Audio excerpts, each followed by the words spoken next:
It's not necessarily where I was. It was hard for me to watch 32 people by myself. But more concerning is when these ballots were opened in the other room. And so to give you kind of a sense of how it worked is the ballots, however they were collected, were brought into an initial area of the Office of the Elections in Pima County. And that room, the envelopes were then opened up and the signatures were checked. So then they would go through a double door where they were then sent to the room that I was in, where there were as many people as I explained before, trying to put them in an order, not necessarily of where they were from, but how they came in. So let's just say there were maybe 200, 250 per box, I'm not sure, but they came from different zip codes, different areas. It was whatever was mailed in. And then those were then put aside to be counted after the 22nd. My concern was the amount of ballots that were considered to be problematic that were then leaving the area that I was in, going to a room where there were only supposed to be 2 people, and yet not even sure there was 2 people.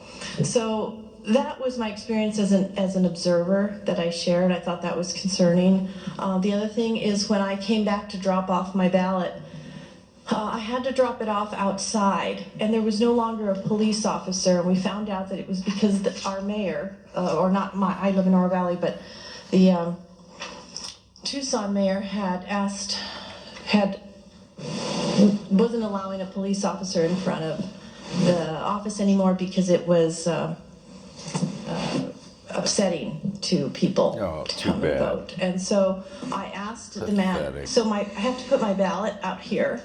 And he said, yes. So I said, how can I be sure someone isn't going to come and take this big box? And he said, no, we're watching it. And I said, who's you? And it was him and an elderly woman who was about 85. I don't know, and I'm sorry, meaning that she looked fragile, and I don't know how that could be protected, but I was a little concerned about that. It did make it in because when I checked my ballot, it was counted. But another question is how do we know who we voted for? That's a separate issue, but my point is that I don't know if my ballot actually has the people that I voted for. And, as I said, that's something separate from what I experienced there as an observer. As a poll worker, I was assigned to be a provisional ballot clerk, and that was on election day.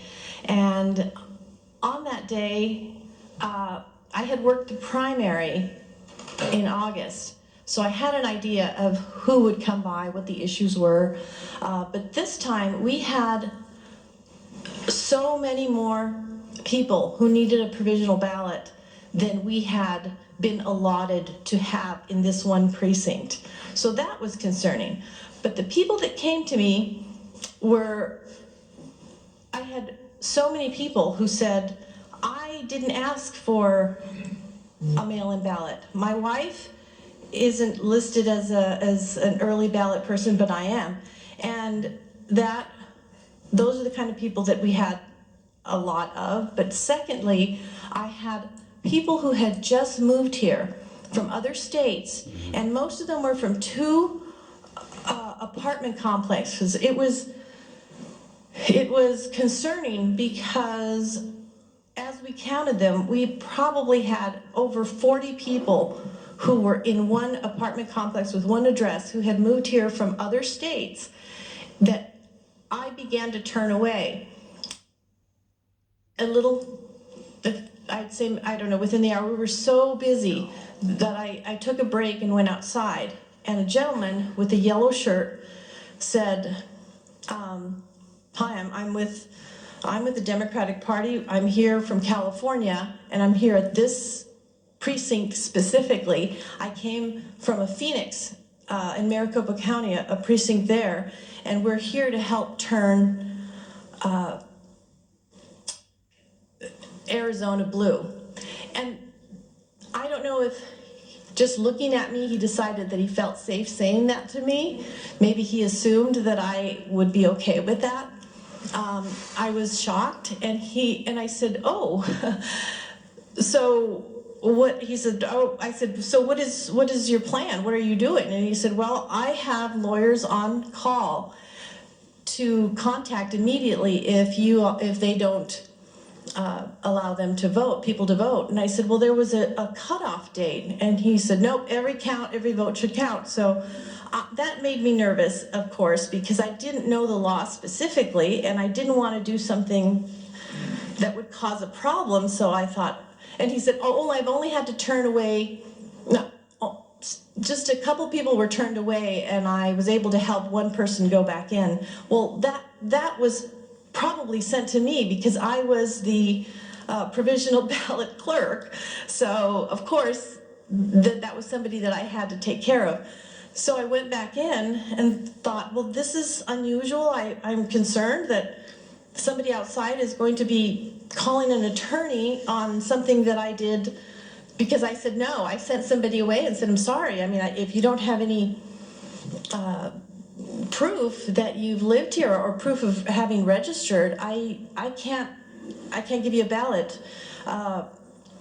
So I called the recorder's office and explained this, and she said, "Well, you have to let them, all votes will count, but it's on a case-by-case basis." So at that point then, I had to call in to the recorder's office at every single ballot. And you have to understand, we ran out of spaces. So, I mean, we were at like 200. I'm sure you can check on this to be sure, but we were over the amount of ballots we had. But every time I called the recorder's office, they would ask me for their name and their date of birth. And when they would look that up, the person on the phone would say, "Okay, well, you can go ahead and let them vote." And so I was trying to find a constant that I could go by so that we could speed up the process. I mean, is it if they've moved here and they have this, and if they've moved here at a certain date, what is it? And they would not give me any constant. They just said, "You just have to call for every case is different." So my concern and why I wrote in was that I had two people right after having a slew of people who came in from other states wanting to vote without having been registered and allowed to vote per the recorder's office. I then had someone come in from Maricopa County and one from Pinal County. It just happened right after. And each of them, when I called in, they said, "Nope, you're going to have them go back to Maricopa County, and the other one will have to go back to Pinal." And I said, "Well, how is that this person from Wisconsin and this person from Michigan and this person from Kentucky was able to do that?" And she put me on hold for a second and then came back and said, "Well, it's just that we have their records more accurately than we have for Maricopa. We just can't, we're not able to process a Maricopa County ballot."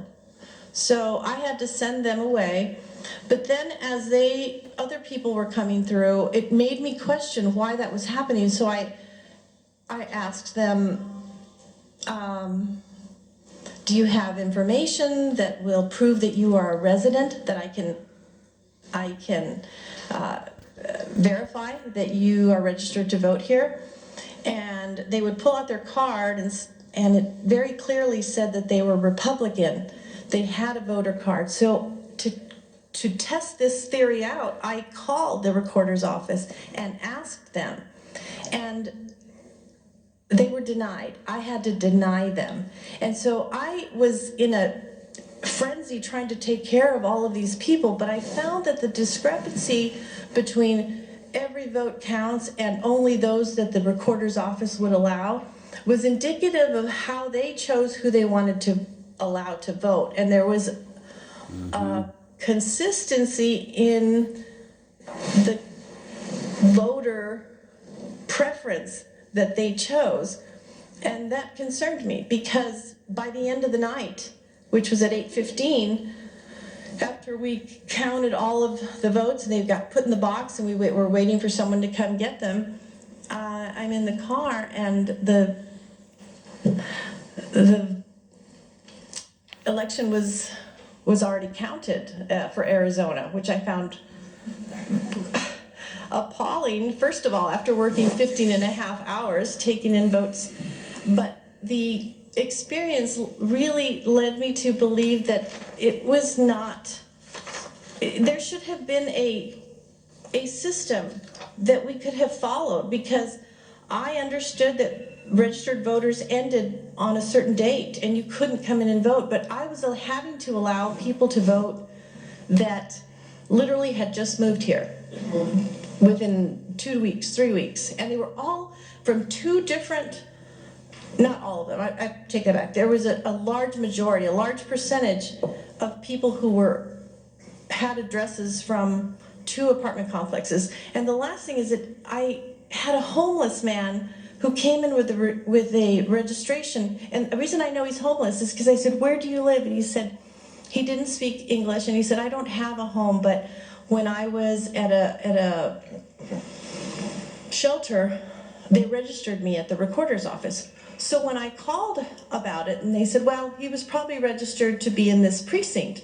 And I said, "But he doesn't live here." And they go, "Well, it's anybody who was registered downtown can vote." And so I found that to be odd. And last week, for work, I was on the other side of town, and I saw this gentleman on the south side of Tucson with his shopping cart.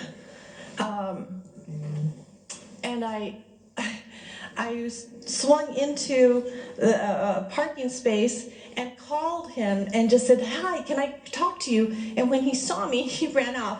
For who knows why. But my point is these are the kind of people that had apparently permission to vote in a precinct that was literally 25 miles away, because they had a voting card that was given to them from downtown, that it was a downtown precinct that allowed him to vote here. So my point is that if somebody from Pinal County and Maricopa County can't vote, how is it that in this precinct, how is it that a homeless man from another area of the town, and also people from other states, were able to get permission to vote? And that was concerning to me, and that's why I'm here. Mr.